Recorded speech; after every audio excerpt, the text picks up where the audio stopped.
ቂም የሸፈነው እውነት። ደራሲ ሜሪ ፈለቀ። ክፍል 2 ነው።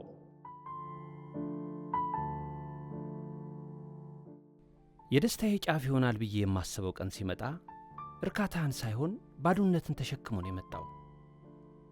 የምፈልገው ነገር ሁሉ ኖረኝ፣ የማስበው ሁሉ ሰመረልኝ። ግን ትርጉም አልባ ደስታ የለሽ ሙት ሆነብኝ፣ እንደ ማንም ያልነበረው ልጅነቴ። ሰዎች ስለ ልጅነታቸው ሲያወሩ እንደ ማንኛውም ኢትዮጵያዊ ሲሉ እገረማለሁ። ማንኛውም ኢትዮጵያዊ እኔን ያቀፈ ማቀፍ ይሆንን? በቀን አንዴ ትርፍራፊ ለመቅመስ መስገብገብ፣ ጎዳና ላይ በገነባቻት የላስቲክ ቤት አጠገብ ተቀምጣ የምትለምን ወፈፍ የሚያደርጋት እናት፣ መለመኛ የሆኑ መንታ ታናናሽ እህትና ወንድም፣ 10 ሳንቲም ለመመጽወት የሚመጻደቅ ሕያጅ፣ በባዶ እግርና በእኩዮች ምጸት ታጅቤ የምዳክርበት ትምህርት ቤት ከማንኛውም ኢትዮጵያዊ የተለየ ልጅነት ነው። ማንኛውም ኢትዮጵያዊ እናቱ ልመናን ተናዛለት አባት አልባ ሕፃናት መንደር ዳር አስታቅፋው አልሞተችም። ማንኛውም ኢትዮጵያዊ እናቱ የሚበር መኪና ውስጥ ገብታ ስትሞት የሚሰማውን ከእብደት ያልተለየ ስሜት አያውቀው። የኔ ልጅነት እንደ ማንኛውም ኢትዮጵያዊ የሚባለው ማዕቀፍ ውስጥ የማይገባው ልጅነት የሚባለው ዘመኔ በ10 ዓመቴ አክትሞ የ2 ዓመት ጨቅላ መንታ ታናናሾችን እየለመንኩ ማሳደግ ግዴታዬ ስለነበር ነው። ዓለም ስትከረፋኝ በረሃብ ከሚጮኹ ታናናሾቼ ጋር ብዬ ሳለቅስ እንደ እናቷ ጠሸሸች እየተባልኩ 4 ዓመታትን ጎዳና መግፋቴ ነበር።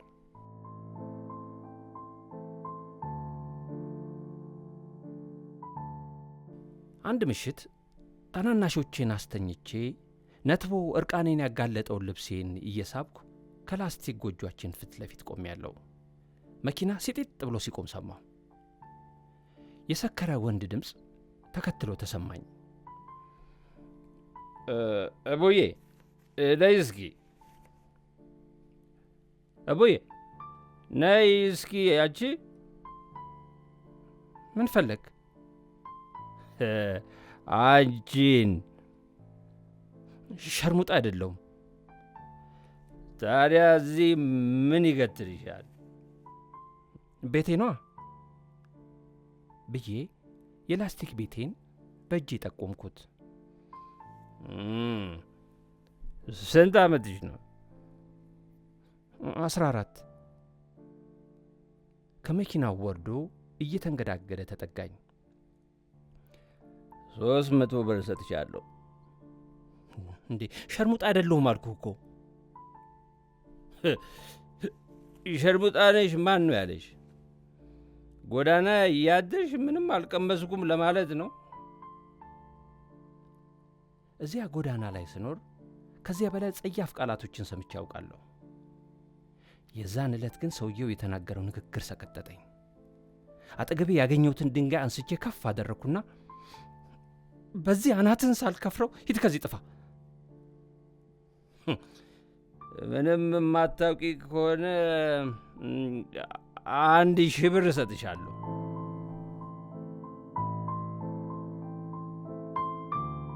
ደጋግሜ የብሩን መጠን ለራሴ ያነበነብኩት። በሕልሜ እንኳን አስቤ የማላውቀው አይነት ነበር። ምንም ያህል ፍርሃት ቢያረደኝም ከብሩ መጠን ጋር ሲወዳደር ቀለለኝ። በዛው ቅጽበት ምን እንደማደርግ እቅድ አወጣሁ። ጭንቅላቴ እጄን አላዘዘውም። የመኪናውን በር ከፍቼ ገባሁ። ሲኦልን የዛን ምሽት አየኋት። በዓለም ላይ ካሉ አስቀያሚና ጨካኝ ፍጥረታት መካከል ዋነኞቹ ወንዶች መሆናቸውም የዛን ዕለት ገባኝ። ገና የ14 ዓመት ልጅ ነበርኩ። በችግር ሰውነቴ ደቁ። የዕድሜን ያህል አላደግኩ። ምንም የማላውቅ ሰው እንዴት በሕፃን ሕመም ይደሰታል? እየተሰቃየው በፈሰሰኝ ደም እንዴት ድል እንዳደረገ ይፈነጫል። እሱ ወዙን ሲያዘንብ እኔ እምባዬ ሲዘንብ እንዴት ሰብአዊነት አይሰማውም? እንዴት በ1000 ብር ስቃይን ይገዛል?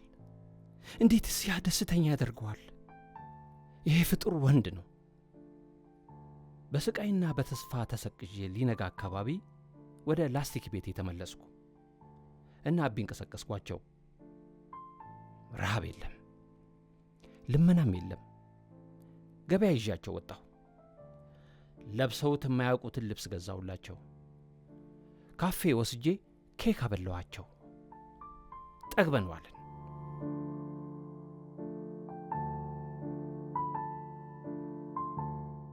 በዚያው ሰሞን በተረፈኝ ገንዘብ መንገድ ላይ ሲቆሙ የማያቸው ሴቶች የሚለብሷቸውን የመሳሰሉ አልባሳት ገዛው።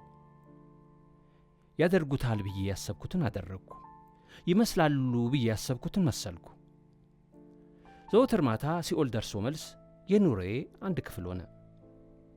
ገንዘብ እየተቀበልኩ ስቃዬን መሸጥ የየቀን ሥራዬ ሆነ። አሁን ገንዘብ ማግኘት ቻልኩ። እንደ አቅማችን ቤት ተከራየን። እህትና ወንድሜ ትምህርት ቤት ገቡ። ወንዶችን አልወዳቸውም፣ ገንዘባቸውን እንጂ።